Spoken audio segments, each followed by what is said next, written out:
Praise the Lord. தேவனுடைய பிள்ளைகளே, இந்த நாளில் வேதத்திலிருந்து ஒரு வசனத்தை பார்ப்போமா? பாருங்க, சங்கீதம் 51:11 இப்படியாக சொல்லப்படுகிறது.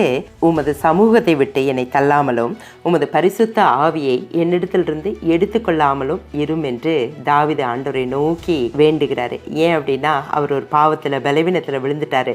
உடனே மனுஷருக்கு முன்பாக நான் பாவம் செய்தேன்னு சொல்லி அவர் ஒத்துக்கிடல. தேவனே, உமக்கு முன்பாக நான் பாவம் செய்துட்டப்பா அப்படின்னு சொல்லி ஆண்டவர்கிட்ட நோக்கி முறையிடுகிறாரு, மன்னிப்பு கேட்குறாரு. தேவனை நோக்கி எதை செய்தாலும், எது விரோதமாக நீங்கள் கட்டளைகளுக்கு, தேவ சத்தியத்துக்கு விரோதமாக செய்தீங்கன்னா அது தேவனுக்கு விரோதமாக தாங்க நீங்கள் செய்திருக்கிறீங்க. அதனால் தேவனுக்கு முன்பாக நீங்கள் அறிக்கையிட்டு பாவ மன்னிப்பு பெற்றுக்கொள்ளுங்க. ஆண்டவர் உங்களோடு தான் இருக்கிறாரு, உங்களை நேசிக்கிறாரு.